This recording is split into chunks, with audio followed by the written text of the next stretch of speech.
Hello, if you're here for breaking into software as a service documentation, concepts and strategies for newcomers, you're in the right place.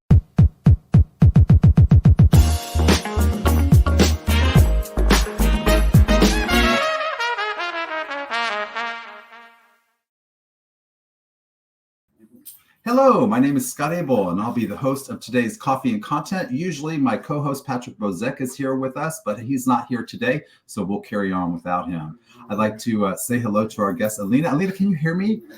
Yes, I can hear you. Hello, Scott. Thank you for inviting me here today. You're welcome. Hey, before we get started and before I do the housekeeping announcement, or before we do the housekeeping announcements, just tell the audience a little bit about who you are and what you do for a living. Okay, sure. So, hi everyone. My name is Alina, and I'm a technical writer. And I actually have 7 years of experience working as a technical writer, and I work for a SaaS company. So basically, that is the reason why I'm here today.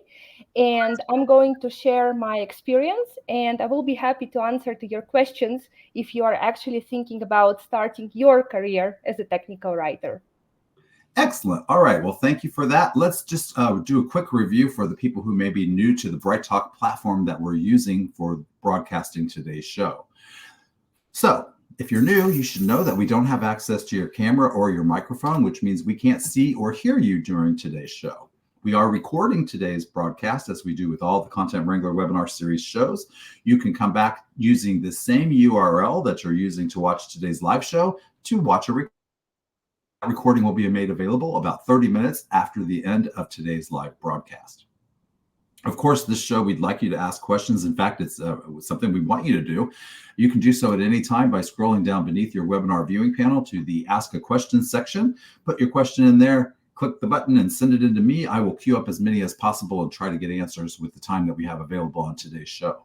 Also, there's additional content in the attachments section. First, you can find a link to the LinkedIn profile of our guest in case you'd like to reach out to her after the show, and I'd encourage you to do so. There's also information from our sponsor, Hereto, as well as some additional content that might be of value to you. So feel free to peruse that at any time during the show and access any of that content.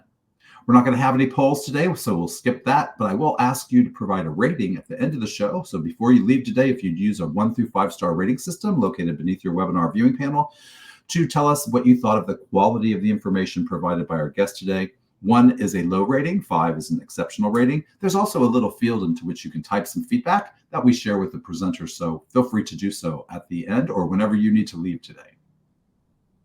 I'm super excited to tell you about the upcoming Convex conference brought to you by the Center for Information Development Management. This event takes place in San Jose, California this year, April the 7th through the 9th.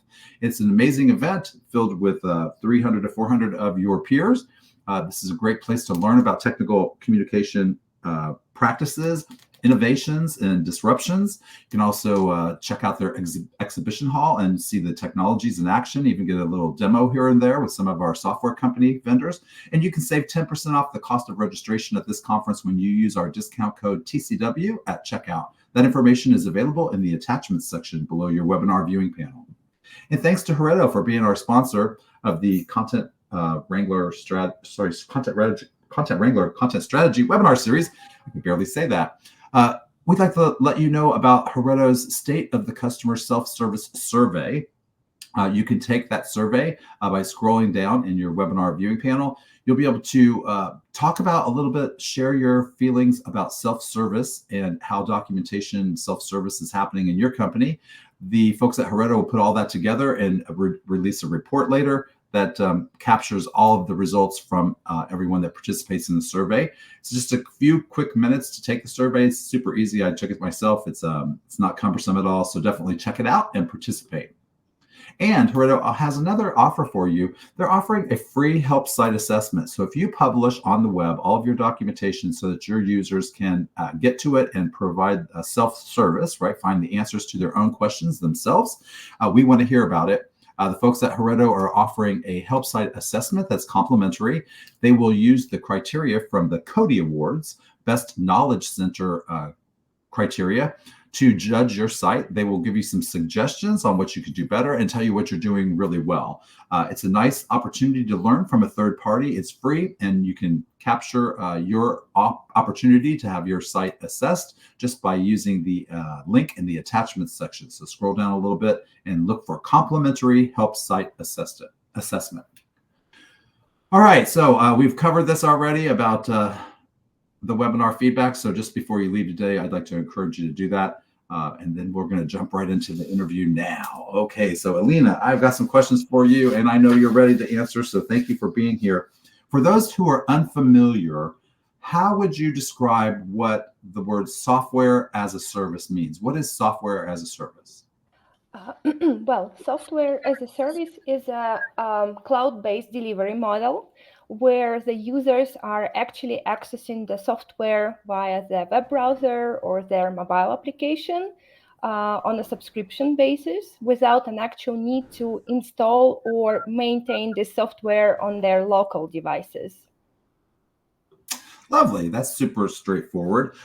Could you briefly explain what's the purpose of SaaS documentation? Is it any different than any other kinds of documentation? Well, that's a great question. I believe that, yes, there is a difference.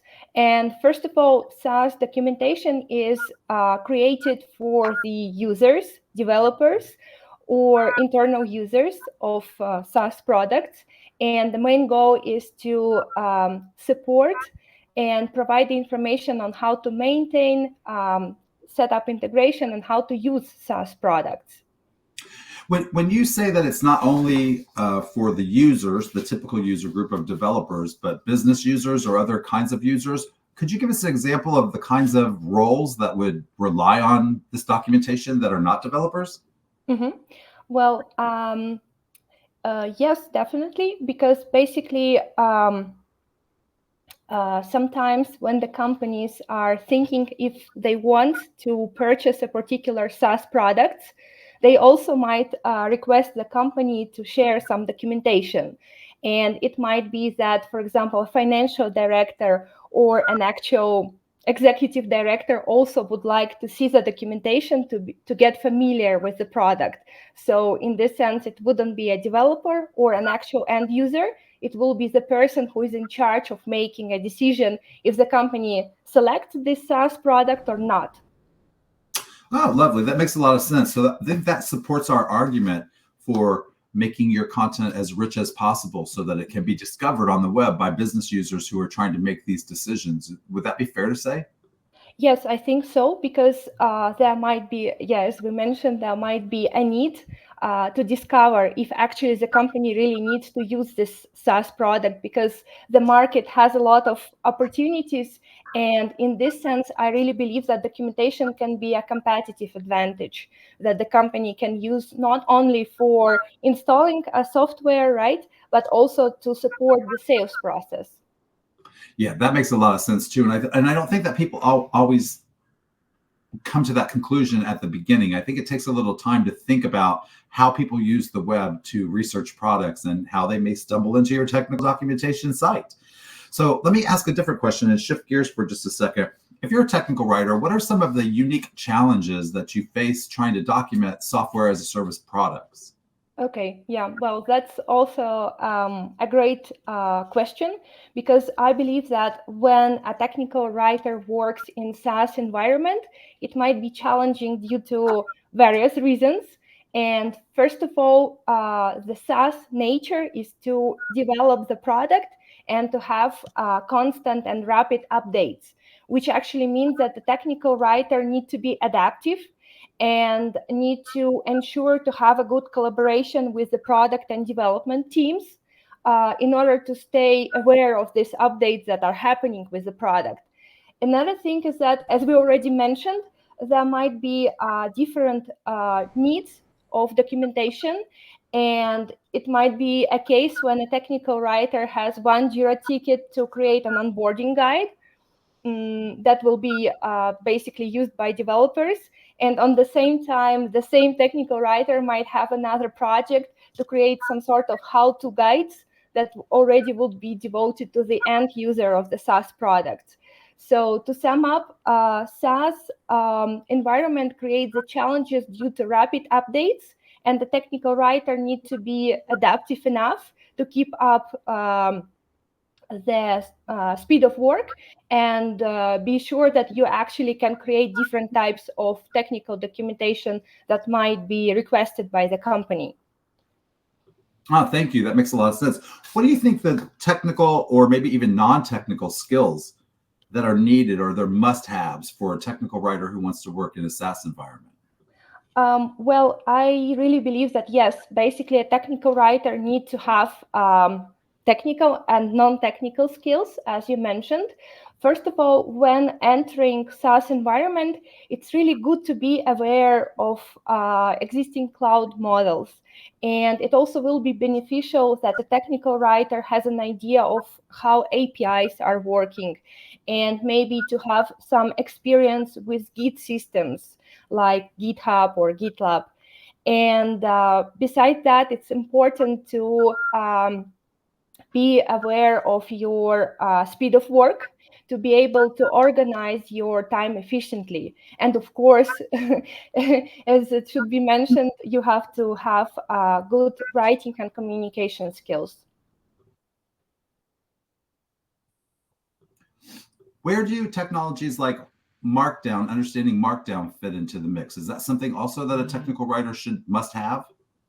Well, actually, yeah, it's great that you mentioned that. I have totally forgotten about that. Yes, it will be good that a technical writer is aware of this kind of formats like Markdown, maybe HTML. Sometimes it's beneficial to be aware of data format because, yeah, again, it might be required by the company in order to produce better documentation.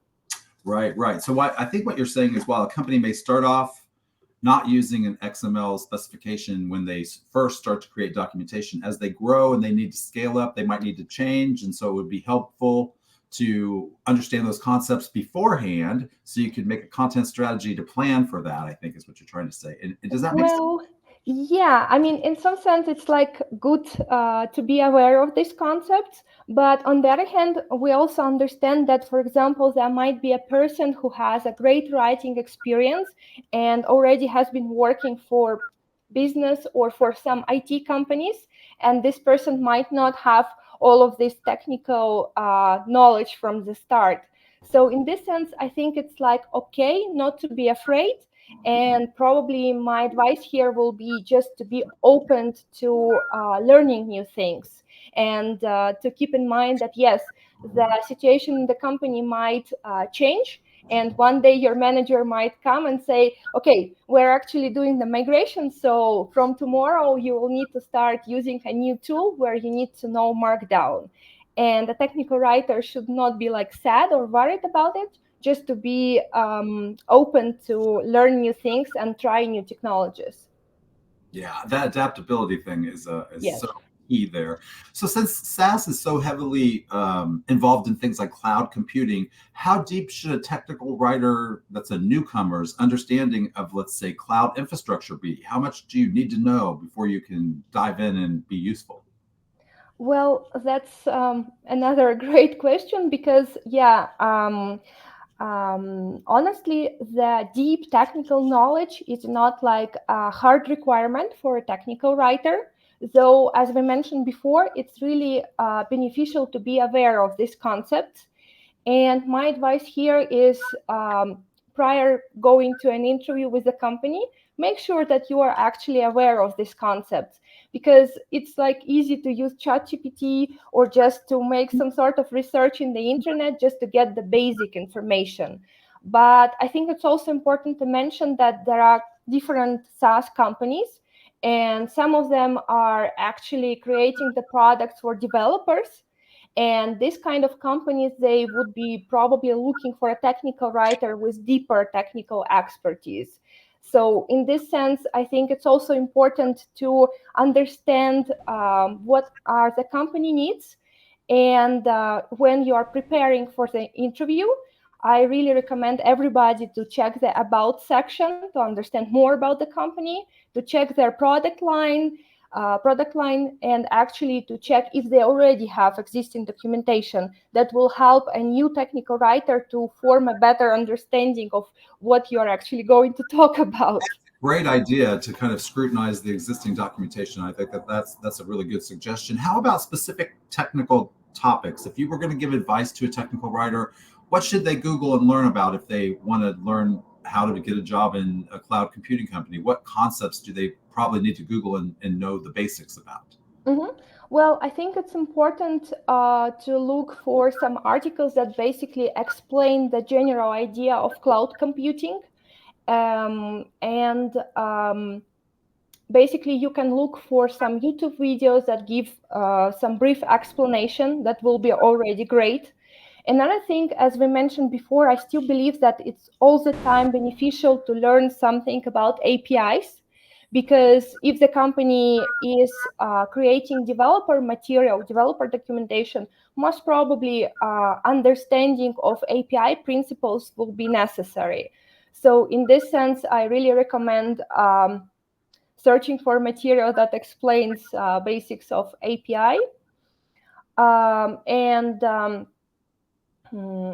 What else can be beneficial here? Well, again, as I said, that yeah, different companies might have different needs, but when you are preparing for the interview, try to figure out as much of information as you can about their technology stack and about the tools that they might be using. So again, checking their existing documentation will help you a lot. Do you have any tips for trying to do well in the interview? I mean, I think some technical writers feel nervous that they're not programmers or coders, and so they feel inadequate sometimes compared to maybe somebody who's a tech writer who has that knowledge. What advice could you give people to position themselves so they're attractive to the company that wants to hire a technical writer? Well, I actually really like this question. I think, yeah, it's important to think about your positioning and to think how you can actually sell your experience to the company, right? So in this sense, I really advise that the person who is looking for a technical writer position, but for example, doesn't have previous experience as a technical writer, you need to stress out that you already have writing experience. And you need to talk about the types of documentation or articles or any other materials that you have created. Maybe you have been working with white papers, or maybe you have been writing some business articles. So don't be afraid to talk about that, and that the company understands that you actually already have the writing skill. Another thing is that the company might start asking tricky questions like, for example, do you have hands-on experience working with Git? And if you don't have, you can say that, okay, actually right now I don't have hands-on experience, but I made the research and I understand this, that, and that. And basically, if you answer this way, trying to emphasize that you already have done your homework, you already made a research, that will actually raise your chances that the company will be more interested in you, because they will see that you are open for learning and you actually explore the things, even though if you don't have like a practical hands-on experience with that. So I think it's important to stress out that you are ready to learn, that you're adaptive, and ensure that, okay, in case some new technology pops up, maybe again, as I mentioned before, there will be some migration and you will need to start using new tools. Tell the company that you're totally cool about that, that you're open for learning and you're open for new experience. Great answer. I think that's good. What do you think? Bob wants to know, what do you most enjoy about being a SaaS technical writer? And that's a two-part question, so I'll let you answer that, and then I'll ask you the second part. Okay, well, thank you for that question. I personally like working for SaaS companies because, as we mentioned, it's like rapid, it's about development, and the product is changing all the time. So, which means that you really need to learn new things, you really need to discover new things. And for example, I can talk about my work. I'm working for a fintech company, And when I started working for that company, we didn't have much customer-facing materials, but now we actually have like a big library that is covering almost all products. So it's nice that actually you start with basics and then you're moving forward and you're creating more complicated materials.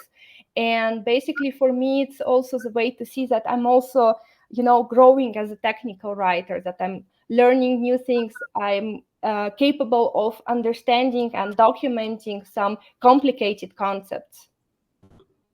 Thank you for sharing that. So the second part of Bob's question was, what do you dislike about being a software as a service technical writer? And I think maybe what he's getting at there is like, what's not always as smooth or enjoyable as it maybe could be. And I don't think this is about your company, but just in general about working as a software technical writer. Mm-hmm. Okay, well, let me think about that. Yeah, definitely there are some particular things that might be a bit overwhelming, and that technical writers in general might face. For example, probably we will talk more about that, but it's really crucial for a technical writer to set up collaboration with different teams. And sometimes there are the cases that some teams are super excited to document their product or new features, and they are really looking for this experience working with a technical writer, sharing the knowledge. Whereas some other teams, for example, they might be really busy working with their product and they don't have that much of time or enthusiasm to share the knowledge with you. And for technical writers, that might feel, a bit weird that, yeah, there are some teams that are so open for you and they're like, okay, yes, let's document this. Whereas other teams might be like, yes, we actually need to document that, but, we actually don't have that much of time. But you still understand that you will need to find your ways working with that. Anyway, you need to document this and that product as well. So what I hear you saying is that it can sometimes be challenging to work with subject matter experts or to get their attention and their time because of the nature of their work and the timeline pressures that they have themselves. And that could be a challenge for a technical writer. I Yes. think that's probably true in a lot of industries, right? Because the subject matter expert is often the person that we rely upon to explain to us how we can explain to other people how the software works. And if they're so busy doing that, they don't often have time. That is frustrating. Are there any other difficulties that would crop up in a software as a service environment that might not crop up someplace else? Let me think about it. Well, I think that's like the main one, but probably, yeah, there might be some other challenges. Um, if I think about a new technical writer entering a new company, a new environment, I think that also there might be issues that, a technical writer might have a lot of ideas of how to document a particular piece. And based, for example, on previous experience, this person might have in mind like some style guides or any other guides being used by the other company, other employer. And this person might not consider that actually new environment also might have their own rules and ways of documenting things. And I think that here it's also important, when you're especially entering new environment, to make sure that you're aware of style guides or any other rules used by the company, to make sure that your technical piece, technical writing, is not like just good as like single article, but it also aligns with the rules used by another company. I think it's like a good point to keep in mind. And sometimes I think it might take some time to start using like new protocols, new guides when you're especially changing the companies. Tracy says when she first started as a software as a service technical writer, she was surprised by the fact that they do things a little differently, that they rely on tools that technical writers had not been exposed to in previous jobs. Some of them are optimized for developers. Could you talk a little bit about that and why that might also be a challenge when you first start your job? Well, actually, that's a great observation. I also had this kind of experience because I'm working actually for a startup company. And first of all, I started working with documentation for developers. And then at some point, I landed doing some tasks for developers because they actually didn't have much time to complete these tasks, and they asked for my help. For me, it was a bit stressful because I was not 100% sure how to handle that. But, my idea there was to ask developers to have some sort of sessions with me so they explain how to complete this task. And I understand that, yes, that might be the case, that when a technical writer enters a new environment, people might say, oh, okay, now we have a documentation person. So if we have any other tasks that are kind of related with technical writing, we will ask this person to help us. And, when actually that happens, you really might end up helping your colleagues doing some proofreading or creating some additional materials for sales, marketing teams, or any other teams. Because, yeah, people might see that, okay, you're actually a good person, a good candidate to do that. And my advice here is to be ready that, yes, this kind of situation might happen, especially in some young companies or startups, where people end up actually doing a lot of different tasks that were not initially planned for them. So my advice here is just to be calm, confident that you will handle that. And yeah, if you understand that you actually don't understand how to use these tools, to reach out to the teams that are supposed to be using these tools and to ask them for help, to say, okay, hey guys, actually I'm not 100% sure how to use this or that tool. Can we have like some quick session so you can actually explain me how to do that? And after that, you will get the understanding, and that will help you to complete that task.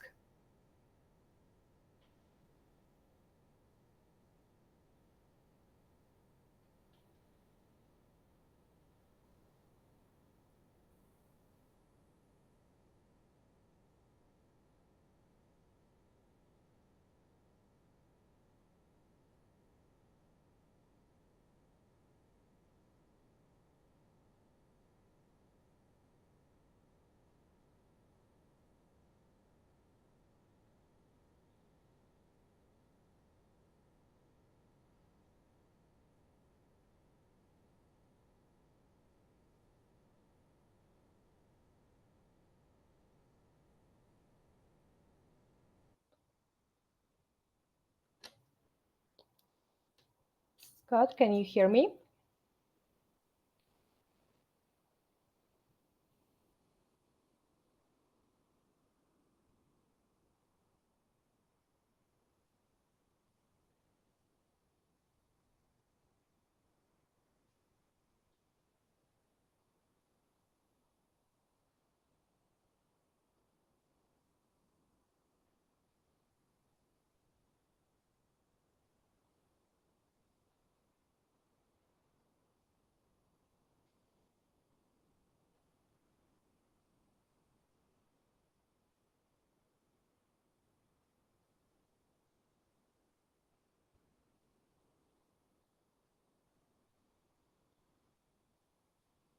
Not sure what happened. Seemed that Scott got disconnected from the call.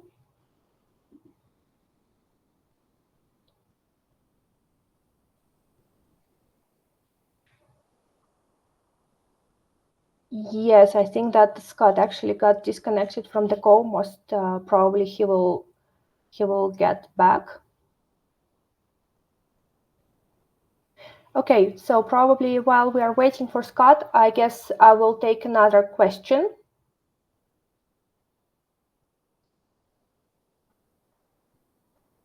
And the question is,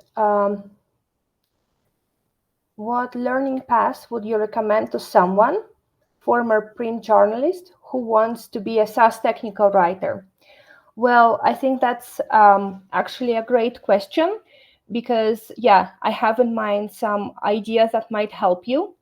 And first of all, I would mention a resource called Technical Writer HQ.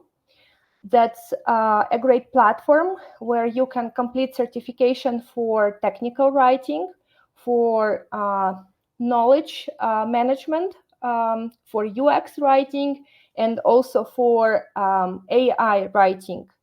Basically, why I would recommend this platform is because it offers you a great course where you will learn the basics of technical writing. And at the end of this course, you're also supposed to complete the capstone project that you actually can use in your portfolio, which is already great. And another thing is that that platform also offers you networking options. So you can actually get in touch with other people that are looking to transfer to become a technical writers, or existing technical writers who actually join this platform to get new certificates. That's actually great because you can also ask questions and get more familiar with the technical writing principles. Um, Another thing that I actually recommend to everyone is to check the blog from a technical writer. His name is Tom Johnson. He works for Google and he has an amazing blog about technical writing, and he shares his experience there. So basically, oh, Scott, you are back. I'm sorry, my internet dropped. I've never had that happen before. My electricity went out. Oh, okay. It's back Well, on. Go ahead. actually, while waiting for you, I decided to pick up a question that we Lovely. have here. Perfect. And the question was, what would learning path you would recommend to someone, former print journalist who wants to be a SaaS technical writer? So I started answering to that question, and I already mentioned some resource called Technical Writer HQ, and mentioned that that's actually a great place where a person can get technical writer certification. And now I'm also talking about a blog from a colleague technical writer, Tom Johnson. And that's actually one of my favorite resources because there you can learn a lot about technical writing, including API technical writing, because Tom is sharing great insights on how to actually document APIs. And if you guys don't have previous experience with that, I really recommend checking the blog, because there you can actually learn how to do that. You will get the idea. Yeah, I agree. And to repeat, the name of the blog is called "I'd Rather Be Writing." Yes, Um, exactly. his name is Tom Johnson, and you could learn a lot from Tom. Actually, he has a bunch of courses there. We also at the Content Wrangler are offering some API documentation workshops starting later this spring. So there'll be some virtual training sessions that won't be webinars. There'll be training sessions actually where you learn week by week how to document APIs. So that'll be interesting as well. Thank you for taking over for me while I was gone. When the power went out, I looked around like I have no electricity. I'm not sure what to do now. Oh, okay. Yeah, because basically it was funny for me that, yeah, I was talking and then I understood that actually I'm alone here. I'm the only one here. Yes. Okay. Yeah, Well, let I'm me the go back. only one. All right. So the questions that we have now are for technical communicators who are currently working in other domains. What practical steps can they take to pivot into a SaaS technical writing role? Okay, well, that's a great question. And my recommendation here is to open LinkedIn or open any other um, platform where you can find job listings for technical writing, for technical writers. And the recommendation is to go through the job description to understand which skills are required and which tools are required. That will already help you basically, to create your personal development plan. You will actually understand that, okay, I already have strong writing skills. Maybe I have customer facing experience. So I understand what are the main pain points from the customers when they are dealing with the SaaS company or dealing with some products. And that will also help you to outline the list of tools that you already are using at your work, or maybe that it's like good, to at least learn about these tools. And knowing that information, you will create a development plan for yourself, and you can start creating your resume, because definitely as a technical communicator you already have the skills of technical writing. And as I mentioned, it will be a great idea to mention which kind of um, materials you have been working with, which kind of formats you are aware of, and also think about the tools you are using at your current job, because also it might happen that you are familiar with a lot of tools that technical writers are using. So that means that basically you will feel more confident, and you will figure out that actually you already know a lot, though you might be missing some technical concepts. But as we discussed, it's all the time possible to find some YouTube videos or some short articles, or check the blog from Tom Johnson to get familiar with technical concepts like cloud computing and APIs. Bettina wants to know if you think there are transferable skills, she asks, that she should emphasize on a resume, even if she doesn't have the practical experience. Could she transfer some knowledge that she has today and make it seem like this would be applicable and they should want to hire her? Well, that's a great question. And again, if you have writing experience, that will be the key skills that you have to mention in your resume. And when talking to a company, you actually have to mention that, yes, guys, I was working with documentation, I was creating this kind of articles, I was writing this kind of materials. And actually don't be afraid to share, if you have any publicly available materials with the hiring company, because they might be interested to learn more about you and to learn more about your writing style. So that actually might be really beneficial. And also, I didn't mention that, but for example, I started my IT career as a technical support engineer, and I didn't, write an article. I didn't work with articles. I was just working with the customers. Though when I'm talking to the company, I all the time mention that I have hands-on experience working with the customers, that I understand that they are feeling so frustrated that they cannot find the answers. It's also like valuable to mention that. And from my experience, I noticed that actually companies are really interested in the candidate who has some sort of customer facing experience, because it really helps you to deliver better documentation when you understand what customers might be thinking about when dealing with different SaaS products or just like different IT products. When you mentioned sharing some publicly available information, were you talking about maybe making kind of a portfolio of examples of your work that you could show to a prospective employer? Well, I believe that having portfolio is like a great idea, and portfolio will help you as a candidate to stand out.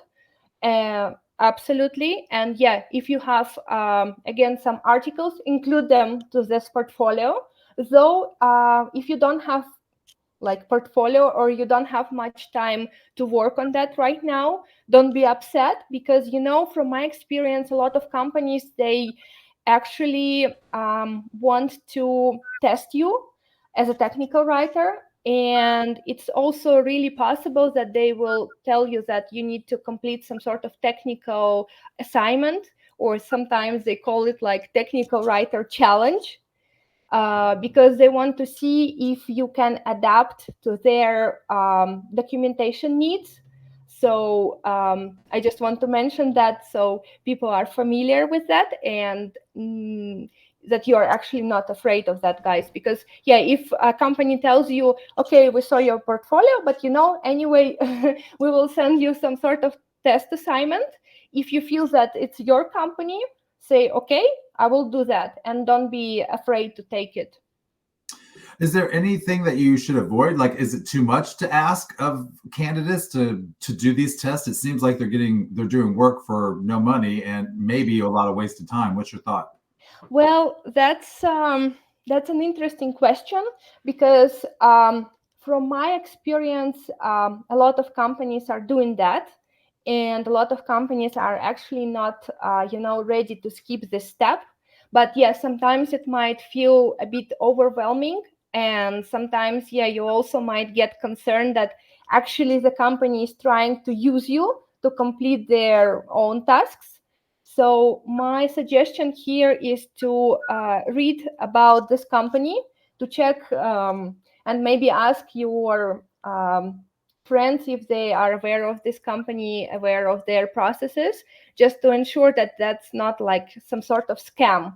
Because from time to time in LinkedIn, I'm seeing some posts where people are complaining that, yes, actually the company gives you a test task, but seems that they're never hiring a candidate. So, that also might happen.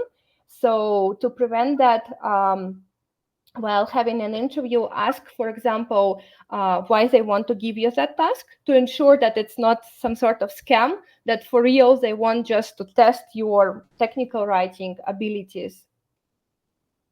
That's good advice. I appreciate that. Renner says, as a SaaS writer, what authoring tools do you use and what output formats are typical in your work? Okay, well, that's a great question. Honestly, when I started working for my current company, we didn't have, any particular documentation platform. And I started working using Google Docs to create my first articles. Later on, the development team created repository for me in GitLab. So that was the point when I had to write articles in HTML. Later on, we moved to Markdown. And right now, we actually use documentation platform called Gitbook. It's pretty convenient for a technical writer because basically it has like nice interface, and it's possible to author material using Markdown or just like to write without Markdown format. So it will render the material properly. But yeah, again, as we discussed, different companies might have different needs. So I still believe that it's good to be familiar with Git and to have an idea of how you actually can use GitHub or GitLab. And good news are that you actually can find, again, some videos, and you can create your own account in GitHub or GitLab for testing. That will also actually help you a lot to understand how to use this platform. Renner also has a two-part question here. I'm going to change it a little bit to make it more appealing to you for you to answer. In your current role, have you produced content that's delivered through the software as a service chatbot? Oh, actually, I like this question. Unfortunately, not yet, but we're talking about that, and hopefully, I will work with that project, but not right now. Right now, I don't have this project. What challenges do you think are going to be involved in your decision making about that? What's challenging about making the chatbot? Why don't you have one already, I guess? Well, I think that creating chatbots, first of all, it's like really exciting. I'm like really looking forward working on that. Though it might be challenging to basically think it through which kind of questions the customer might have and how to lead this conversation that it's successful. Because most probably almost everybody had this experience when you are trying to resolve some technical issues and you're talking to this chatbot and basically it doesn't give you a proper answer, or it doesn't connect you to the support representative. And I believe that everybody probably feels like really frustrated when that happens. So yeah, as I mentioned, I think it's like a really interesting project.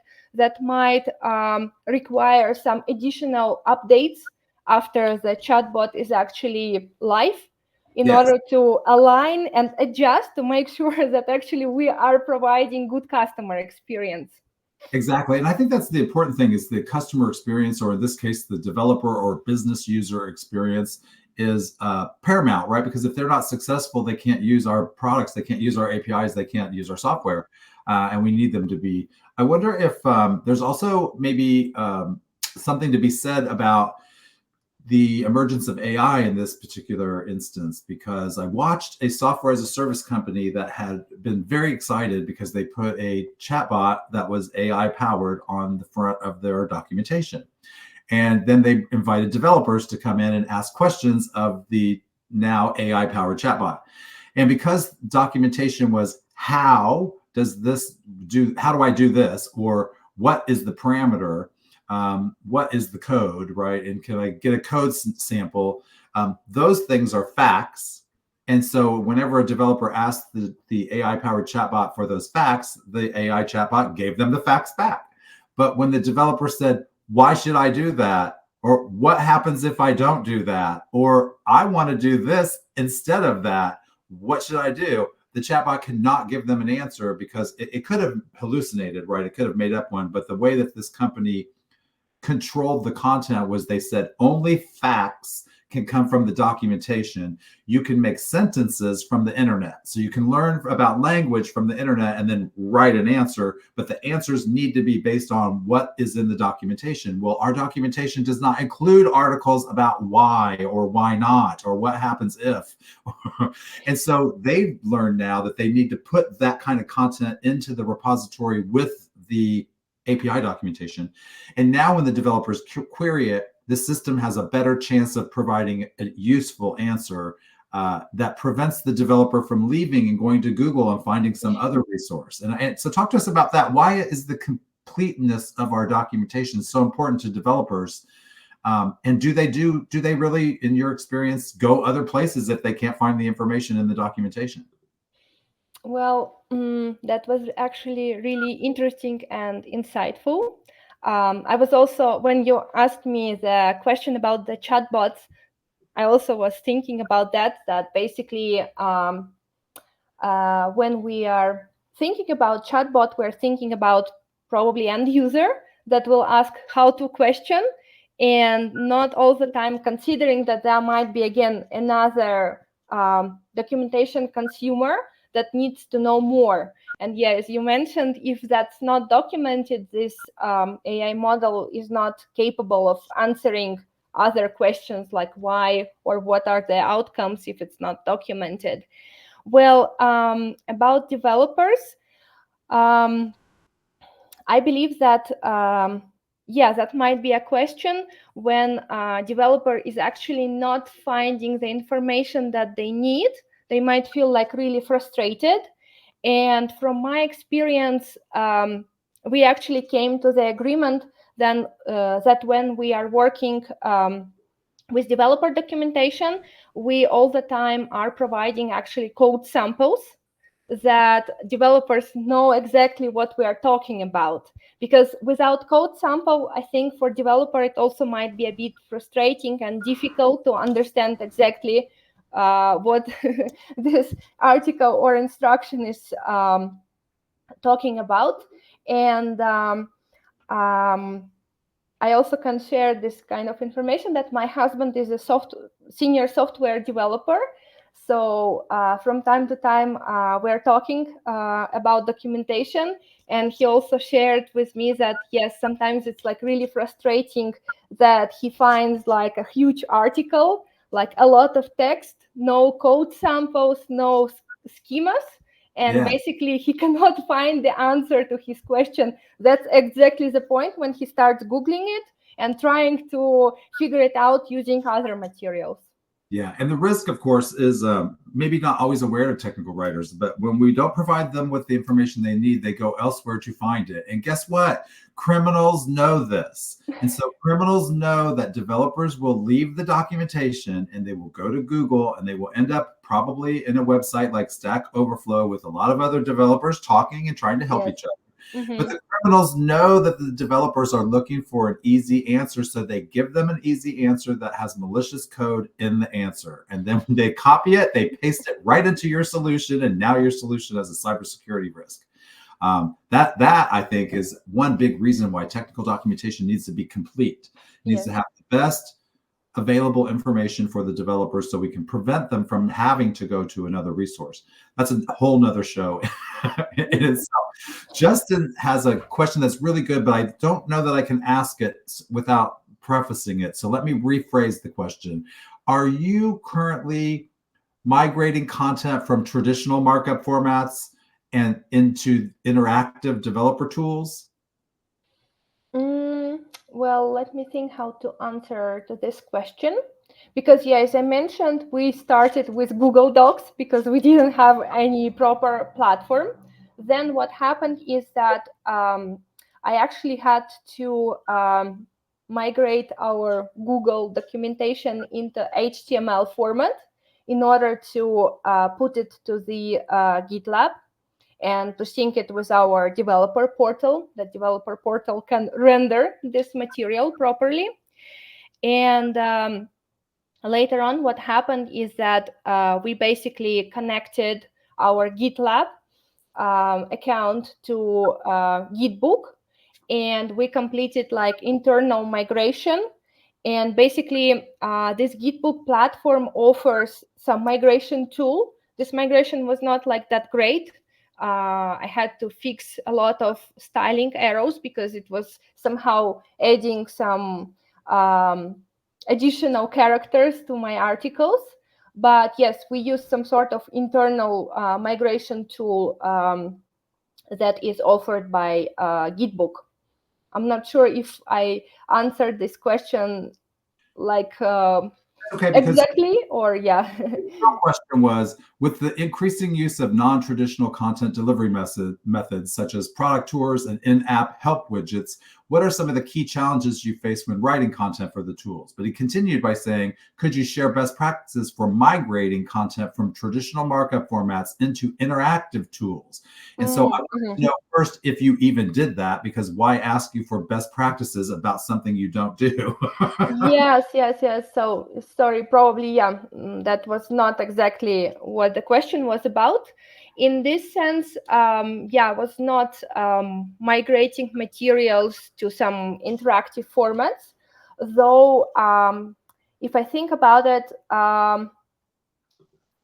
one of our teams was inviting me to participate, and basically they were asking my help in order to write some texts for our interface, but I was actually not doing the migration. I just helped them with the textual material, and they used their own tools. So yeah, I don't have like experience with this kind of migration.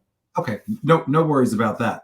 We're almost out of time, so we're going to try to tackle two more questions, I think, and then I'm going to ask you the question that I ask everybody at the end of the show, so it's the universal question.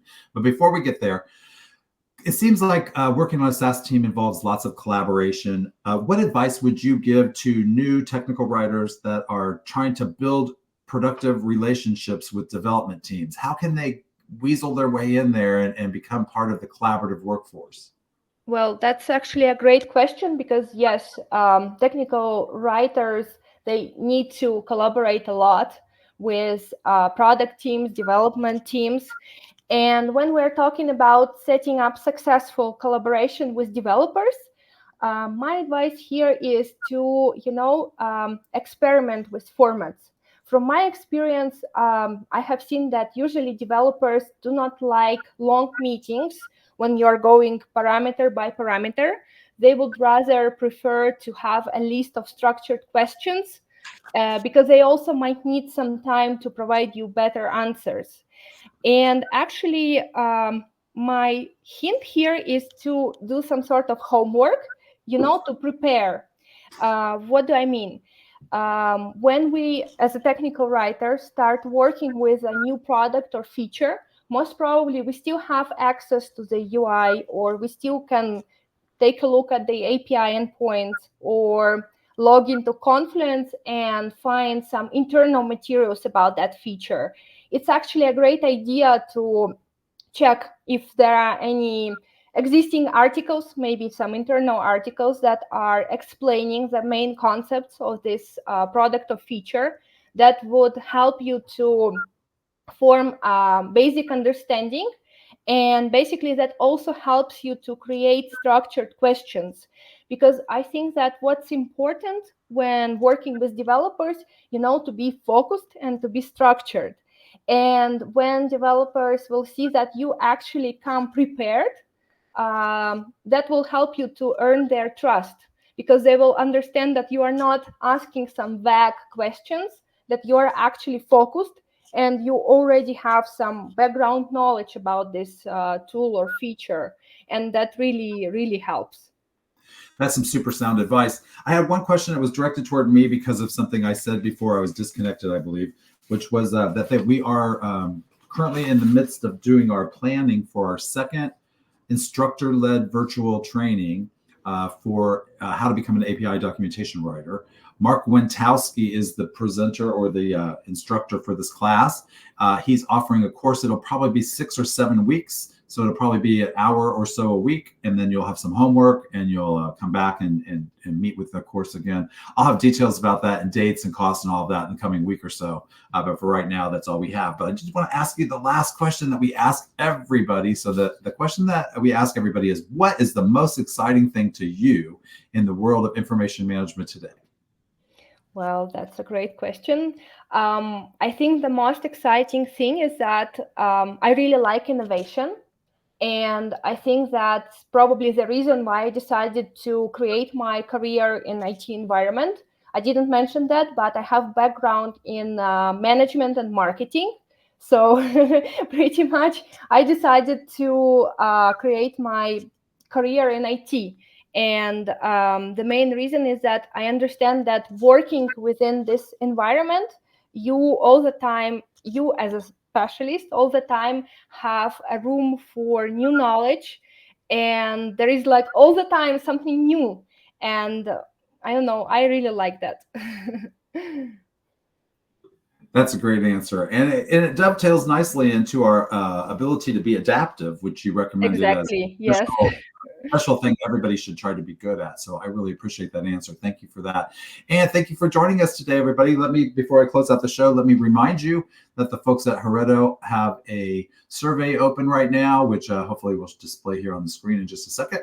Well, we'll see if it does it or not. Maybe it won't. Let's try one more time. All right, so the folks at Hereto have an interesting survey available to you. It's the State of Customer Self-Service Survey. This is part 2. They did one in 2024, so they'll be comparing 2024 to 2025 results, I would imagine. You can take this survey and help them understand how self-service technical content is being created in each company around the world. And then they'll produce a report that helps you better understand where you fit and how you compare to other companies. Also, there's a free help site assessment offered by Hereto. You can scroll down to the attachment section area of your webinar viewing panel and find a link where you can request a free assessment of your help portal. The folks at Hereto will give you some suggestions on improvement, as well as tell you some things that you're doing really well. I think this is a super interesting service, and it's free. There's no sales call or anything associated with it, and it's pretty quick. So give them a chance and let me know how that goes. Thanks for watching the show today. Please give a rating on the quality of the information that you received today using our 1 through 5 star rating system, in which 1 is a low rating and 5 is an exceptional one. And thank you so much for our presenter for filling in for me when the internet and power dipped in my house and I was no longer on the show. I really appreciate it. You've been watching our show called Breaking into SaaS Documentation, Concepts and Strategies for Newcomers. Thanks for being here. As always, be safe, be well, and keep doing great work. We'll see you on another episode of Coffee and Content in the near future.